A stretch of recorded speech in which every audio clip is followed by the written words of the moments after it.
I'm speaking today with David Miller, two-time mayor of Toronto, a great city of 2.5 million people and a great suburban metropolis, and incredible infrastructure. Thank you very much for speaking with us. Oh, it's a pleasure.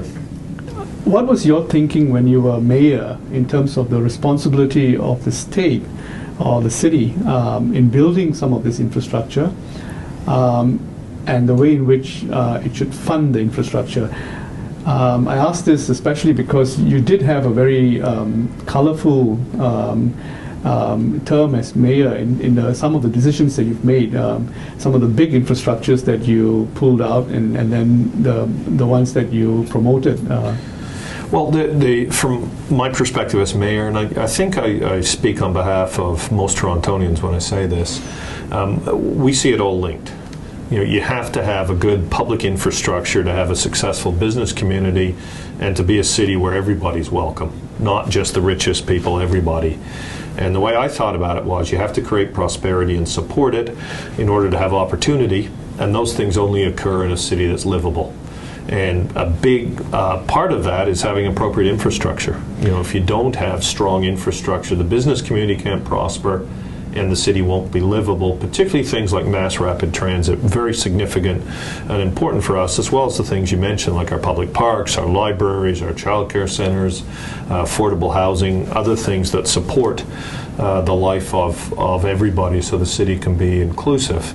And you know, one of the challenges we faced was how do you finance major infrastructure that's built, you know, in the case of a light rail line for 50 years, in the case of a subway line for 100 years, how do you finance that from the public purse? And it's a significant challenge. The city's mandated borrowing limits is like 700 million, is that right?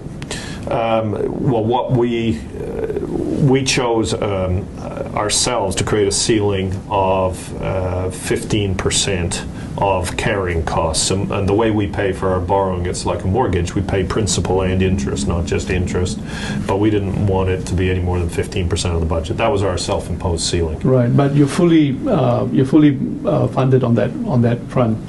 You're yes. Fully utilized in that. You're fully borrowed on that front. The city is fully utilizing its borrowing capacity. And one of the challenges in the Canadian context, we ran balanced budgets. And one of the things I did as mayor was to create a new kind of tax levy on the purchase and sale of property. And that was important because Toronto was undergoing a significant building boom. We brought in quite significant policies to support the building boom. We thought it was the right thing to do from an environmental perspective, people living in the center of the city. It was the right thing from a jobs perspective, creating good quality union jobs. But as that building boom occurred, we wanted some revenue to come back into the city coffers, so we created a land transfer tax of 1%, which helped support the city budget. But even with that, it raises about $250 million Canadian a year. That's not going to support a new subway line, which costs billions of dollars. It's a significant challenge for. But tax wasn't your preferred venue in terms of raising public funds. For infrastructure, we borrow. That's the Canadian tradition. We also looked at some innovative approaches for certain projects, and I can talk a little bit more about that later. One of our legal challenges was, though, we couldn't borrow against a subway line, for example. So even if you could find a private partner which would need a stream of revenue, that wasn't a legal possibility for us. We have to borrow against the full faith and credit of the city as a whole. So for any of our infrastructure, we had to go to the debt market, and we chose to do that because this infrastructure outlasts one generation, and so you need to finance it over a longer time period than paying for it today. Right. In fact, in many other parts of the world, especially in the developing parts of the world, this private-public partnership, or the PPP model, seem to be very popular, and many governments are thinking to move along those lines. If you didn't have the restrictions that you had, is that something that you would have considered? Well, we would have done certain things. There are some challenges with the PPP model. It's more expensive for private companies to borrow than governments, at least in our context. The City of Toronto had a AA plus credit rating, so it's not very expensive for us to borrow. But we would have liked to have used private finance more. And I'll give you one example. We have a program to help private landlords and public landlords do energy retrofits on their buildings, and we're doing it for environmental reasons, very significant greenhouse gas emissions. There's a payback of about 7 to 10 years on these retrofits. The private sector won't finance that. They'll only finance it if 3 to 4 years. So we proposed, and work's being done on it now, to set up a model of a public corporation that borrowed money on the private bond market. Because it was a public corporation, it could get security relatively easily against the buildings, which would help close the gap in the borrowing costs. The reason they were a little bit high and the payback was long was because there's not good security. That would have allowed us to use private finance for a public purpose. And I think innovative models like that are very helpful. In our context, we didn't use a PPP type model very much. It's being considered on one of the new light rail transit lines, but in addition to the private borrowing costs being higher, that model works best when you have an income stream. Right. And in our context, unlike, for example, Hong Kong, there's a significant subsidy for a public transit because the city isn't dense enough to support it on its own. So there's no income stream that you could use to support the private borrowing.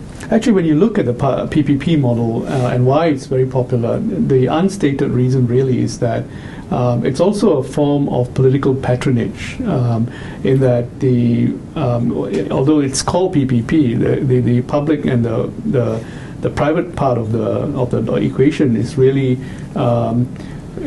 politically linked organizations on the private sector part of the economy, sort of collaborating with the public sector, and very often it goes to private sector players who are linked in some way or another.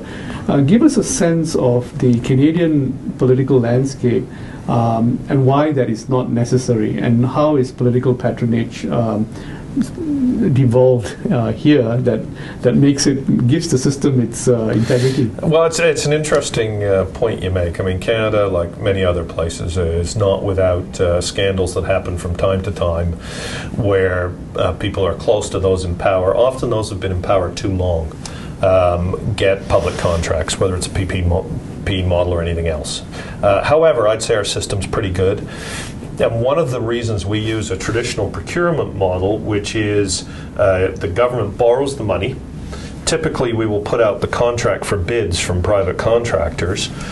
Certain infrastructure we build ourselves, like subway tunnels, because we're the experts. But most of it's built privately, and it's transparent because the low bid wins.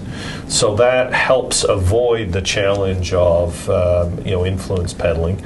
And always, even if it's not happening, there are PPP models in Ontario and Canada, but if companies that are close to the government win, people always make comments. And the traditional model, because it's well established legally, is transparent and is based on price, provides good value for the public purse. And it's clear that it's not influenced. The big challenge, of course, is where do you find the money? And I think the other reason some governments like a PPP model is they can build infrastructure now that is being paid for in the future by other revenue streams, and they don't have to put it on their books. So there's a political push because we all want to build our cities as quickly as we possibly can.